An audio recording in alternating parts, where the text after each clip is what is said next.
안녕하세요. 미세무비즈의 김유나입니다. 오늘은 신화의 다른 측면을 좀 살펴보려고 하는데요. 신화는 공동체의 정체성이나 역사와 관련이 되기 때문에 단순히 재미있는 그 신들의 이야기라고만 하기에는 아주 좀 단순한 이해일 것 같습니다. 그래서 오늘은 현대 신화론에 입각을 해서 할리우드 슈퍼 영웅들이 보여주는 이미지들에 대해서 말씀드려보고자 합니다.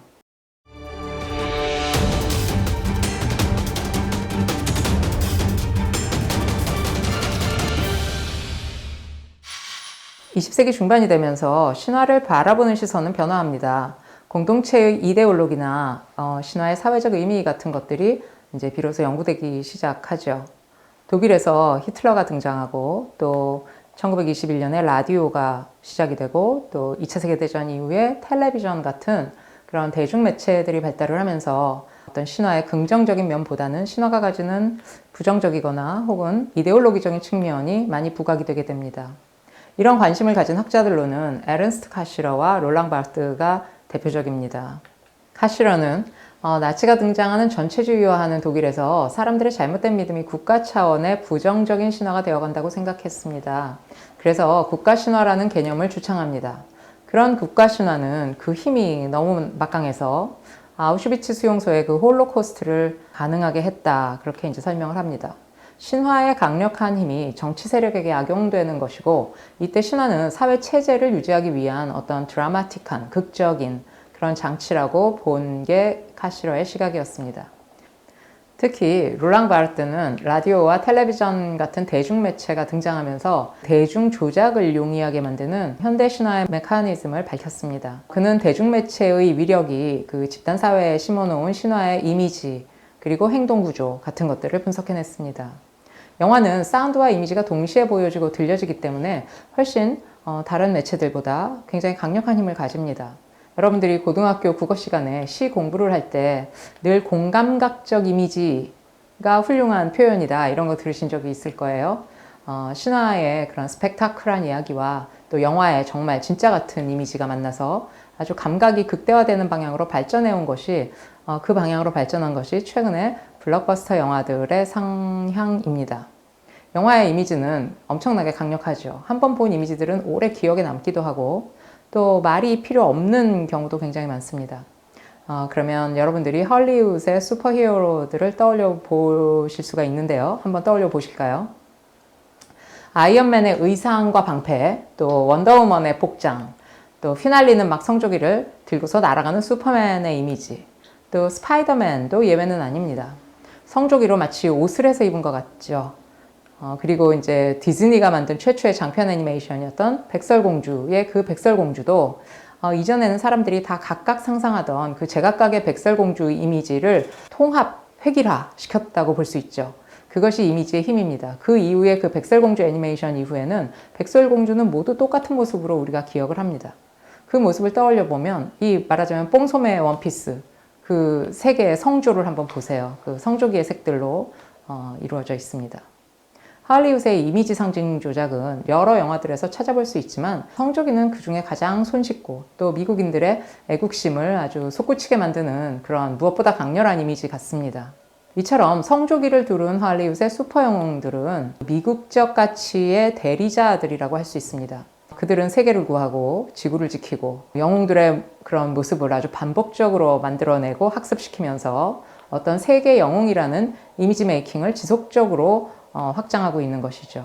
마블의 영웅 만들기가 그 아주 최고 정점을 보여줍니다. 우리는 이제 그 미국적 영웅들이 너무나 당연하게 느껴지죠. 사실 이 영웅들은 대부분 2차 세계대전을 전후해서 등장을 했습니다. 우리가 모두 잘 아는 그 DC 코믹스와 마블이라는 그 만화책을 만들어내던 회사들이었죠. 그래서 그 만화를 그려내던 그 라이벌 경쟁사들이 이 두 회사였습니다. 한국전 이후에 1953년 이후에 냉전체제, 소련과 미국을 중심으로 하는 그 냉전체제가 지속되면서 미국은 자본주의 진영의 1등 국가로서의 이미지를 영화 속에서 지속적으로 강화해 왔습니다. 전 세계에 유통되는 강력하고 재미있는 헐리우드 영화들이 정치적으로 중립적인가? 이거는 심각하게 생각해 볼 문제입니다. 이런 부분에 대해서 많은 연구들이 이루어지고 있습니다. 바르트의 말처럼 외연의 의미가 내면화, 내포가 되면서 또 신화로 거듭나는 그 과정은 영화에서는 사실 어려운 일이 아닙니다. 미국적 가치들이 최고라는 것을 이야기와 이미지로 동시에 보여주는 것이죠. 사람들은 재미있는 이야기와 스펙타클한 이미지의 홍수에 빠져서 아주 쉽게 영화가 신화화하는 것을 알아채기가 어렵습니다. 이 슈퍼 영웅들은 단 한 번의 실패도 찾아내기가 어려울 정도의 그 전지구를 대표하고 미국을 아주 재앙에서 반복적으로 구해내는 엄청난 존재들인 것입니다. 위대한 미국, Great America라는 신화는 이렇게 만들어지는 것이겠죠. 대중매체가 만들어내는 허브의 이야기와 이미지들이 상징 조작에 활용되는 과정을 보여주는 아주 흥미로운 할리우드 영화가 있습니다. 베리 레빈슨 감독의 웩더덕이라는 영화입니다. 그 웩더덕이라는 의미는 개꼬리가 몸통을 흔든다. 그래서 한국말로 좀 바꾸면 주객전도, 그러니까 주하고 부가 바뀌었을 때 쓰는 그런 관용어라고 합니다. 미국의 대통령 선거를 한 보름 정도 남기고 백악관의 견학으로 온 여학생을 그 대통령이 성추행을 하는 그 섹스 스캔들이 벌어집니다. 불과 선거가 12일인가 남았었는데요. 백악관의 그런 문제를 해결하는 브리인이라는 인물이 이 사건을 덮기 위해서 이게 너무나 강력한 얘기여야 그 대통령의 섹스 스캔들을 덮을 수 있겠죠. 그래서 이 사건을 덮기 위해 아주 가상의 알바니아 전쟁을 만들어냅니다. 할리우드의 최첨단 컴퓨터 그래픽 기술을 활용해서 그 전문가를 초빙해서 그 전쟁터의 이미지들을 블루스크린 앞에서 만들어내고 또 얼굴이 알려지지 않은 그 무명 배우들을 활용해서 전쟁 장면들을 너무나도 완벽하게 만들어내고 그 장면이 전국의 텔레비전을 통해서 보여지면서 기막힌 여론 조작에 아주 성공합니다. 알바니아 전쟁 장면을 만들어내는 과정은 영화에서 정말 가히 충격적인데요.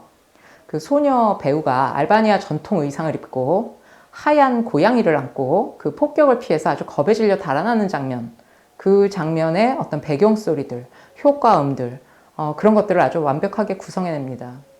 그 장면을 만들어내는 리허설을 할 때 스태프들이 고양이를 아직 그 하얀 고양이를 구해오지 못해서 그 어린 배우가 그 또띠아 커다란 과자 봉지를 이렇게 안고서 리허설을 하는 그런 장면이 나옵니다. 사실이 아닌 이야기가 텔레비전으로 중계되는 순간에 그 만들어진 가짜 뉴스는 부정할 수 없는 사실로 둔갑을 하게 되죠. 하지만 전쟁 장면만으로는 부족하다고 생각을 했는지 그 여론 조작을 하는 데 있어서 그 슈만이라는 영웅적 인물을 내세우면서 조금 더 여론몰이를 더 하게 되는 것이죠. 그 슈만이라는 사람의 상황은 그 국민들에게 가짜 전쟁을 진짜 전쟁처럼 이렇게 호도하면서 동정 여론을 만들어내고 그것에 성공합니다.